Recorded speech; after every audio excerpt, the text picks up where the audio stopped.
Hey, what's up everyone? Welcome back to another GTA Online Q&A. My name is Saintsfan, and today I have some cops and crooks related questions mainly. Of course, as always, from you guys on Twitter, but I guess because, look, we're almost approaching December, the casino DLC is pretty much coming to an end. This last week should basically put an end to it.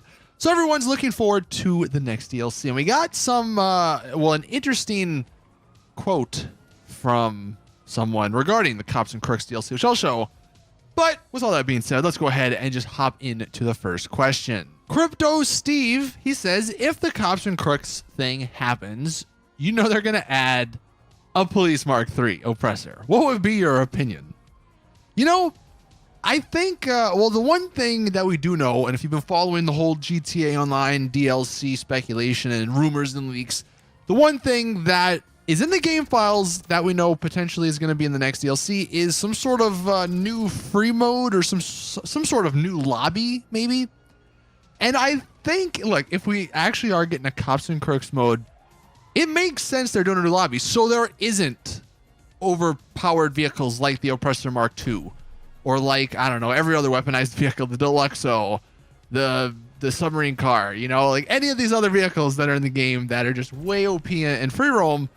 It makes sense if in this new free mode lobby, again, that we sort of found some details on in the game files, it makes sense there wouldn't be any of that in it. Because I would think a Cops and Crooks DLC or mode, whatever, would be somewhat realistic, would be somewhat grounded. So it makes sense that it goes back to the roots of GTA where it is cars on the ground. See, everyone back in the day, a couple years ago, it was boots on the ground for Call of Duty. They finally went back to that, and people are somewhat enjoying the game.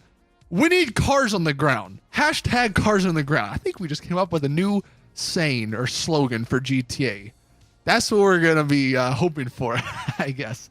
But yeah, no, I think that's the purpose, to get everything sort of back to normal. At least that's what I hope. That's what you would hope Rockstar are doing. Obviously, we'll have to wait and see how it all plays out. So yeah, I don't think there's going to be an Oppressor Mark III police version. Although, hey, I don't know. Wouldn't surprise me. Alex, do you think Rockstar will combine the Cops and Crooks with the Tuners and Outlaws DLC or revamp Benny's? I'm surprised no one's actually mentioned this before you. Because both a Cops and Crooks DLC with the Tuners and Outlaws, I mean, those go hand in hand, right? And that would be the perfect 1-2 punch to sort of maybe wrap up GTA Online. Not saying GTA Online is going to die or end anytime soon, but if, you know, it is, that would be the perfect 1-2 punch. You have either the Tuners and Outlaws DLC first and then the Cops after, or vice versa. And that would be perfect. You have one in December of this year and then one in May or June or July of next year. And they would fit together. You could potentially even have some sort of connecting storyline over the two. That would be a lot of fun.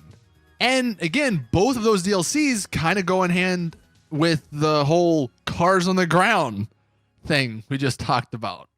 So yeah, I would definitely like to see whether it is a part 1, part 2, or just like a combined massive DLC or just something. I think those two DLCs are like perfect complements of each other. That makes sense. Moldy Worm, since it is looking like we'll get a Cops and Crooks DLC this December, do you think Rockstar will add any new police vehicles or possible turn some of the existing DLC cars into police variants? So before we hop into the question, this is what I wanted to show you guys.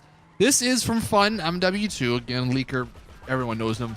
He says, and this is an interesting quote, 100% we are getting a new update this December.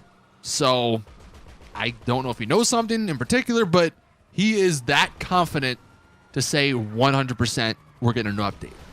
With that being said, I'm actually going to make this the question of the day. I know I normally use the last question for that, but I am curious to hear you guys' thoughts on which particular vehicles in the game now would you like to see as a police vehicle? I mean, obviously, like, there's a ton you could choose from, right? Any of the supercars would be awesome, but that is something I think would be easier for Rockstar almost. Like, we all, I guess, can understand Rockstar probably working on GTA 6, and they don't have as many people working on GTA Online. And that's why I think a lot of the well, some of the recent DLCs, you can tell they sort of cut corners, like especially with some of the cars, the drip fed cars, you can see like, okay, that one wasn't like, not a lot of work was put into it. So just understanding that, I would be perfectly fine if Rockstar in a Cops and Crooks DLC really didn't even release new vehicles, but just released vehicles that are already in the game, but a cop version of it. Like, that would be totally fine with me, because we have like, what, 500 cars in the game again? So like, yeah, make some of those cop cars. That would be great. But again, let me know your thoughts on that, and which particular ones would you like to see? Like, if you had to pick 3, I am curious.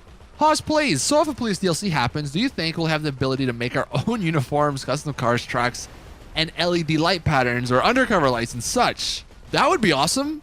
But like, Benny's doesn't even have that, and they sort of scrapped Benny's a while ago. So I doubt we'll get anything as in-depth as maybe what you're hoping for. So if you are hoping for that, I want to just, you know, tone your expectations down a little bit. I do hope there is a decent amount of customization, though. I mean, it would be nice if not every cop car looked the exact same, you know what I mean? And again, this is obviously all theoretical if we are getting a Cops and Crooks DLC. But I would hope that there is some uniqueness, whether it is maybe different like livery patterns or like different placement patterns of the wording on the cars or something, or like you mentioned, different lighting patterns. That would be kind of cool, or different horns, just stuff to make your cop car more unique. I definitely hope that would be in that DLC. Then we have Chloe. How long do you think until the next update? How much money do you think we will need? I got that question a few times. How much money do you think we'll need? I mean, that's a question I don't think anyone can answer. But like I've said, just with pretty much every other DLC, if you're like $25 million or up, I think you'll be relatively good. You might not be able to purchase everything in the next DLC, but I think you'll be able to purchase the majority of what you want. So I'd say like 25 mil, which is a ton, but that's probably what I'd be comfortable with. And then how long? I don't know. You would think early December, so sometime soon, maybe. And then the final question from Benjamin: do you think that there will ever be cross-play between Xbox One, PS4, and PC on GTA? Not GTA Online, but for GTA 6, that will be so interesting to see. Obviously, Red Dead Online doesn't have cross-platform play, and that's relatively new. Although, to be fair, PC did just come out, so, you know, maybe in the future they could connect them all. But a game I've been playing, and maybe some of you guys have been playing it, Call of Duty, Modern Warfare, the newest Call of Duty game, it has cross-platform between everything. And it's actually based off of the input of whatever you're using. So if you're on PC and you're using a keyboard, like you would normally, for the most part, you get matched up with keyboard players. But if you're on PC and you use a controller, then you'll get matched up with controller players. Same thing on console. If you're using a controller on console, you'll most likely be paired up with console players with controllers. But if you're somehow using a keyboard on console, then you'll be matched up with keyboard players, which is probably mostly PC players. So it is somewhat balanced in that regard. And obviously it works great because I definitely enjoy playing with people who are on Xbox and PS4 when I'm on PC. And it makes it a lot more fun, right? And it'll be interesting to see if that's the way most other games go in the future. Like, I want to say this is one of the only few games that has that between every single platform. So will GTA 6 have that? The only negative I could see is because of modding. They're not. Like, I think we all maybe can see from videos, pictures, whatever. There's a bit of a modding issue on PC. I mean, any lobby you go into, for the most part on PC, you're going to be interacting with some sort of modder, whether it's a good modder dropping money or doing just crazy stuff, spawning random cars in, or a bad modder that is crashing people's games, whatever. You probably have to deal with that. Like, it's just, there's no getting around it. That's what people do on PC at the end of the day. And I don't know if Rockstar will ever be able to stop that. So I don't know if they want to maybe contaminate the console people with that. And it's very unfortunate because I mean, technically it's Rockstar's fault because like they don't have good anti-cheat systems, but then also technically it's not their fault because like they've tried. So it is sort of a lose-lose situation, but I definitely would like to see that because that would be awesome. Having just like a whole bunch of people in these lobbies, you would pretty much never have a dead lobby unless obviously like you wanted to somehow. But yeah, I hope that's the case. I hope cross-platform, cross-play happens between everything. But that is it with this Q&A. Thank you all for watching. Please drop a like if you did enjoy. Subscribe for more GTA Online content. And as always, I'll see you guys in the next one.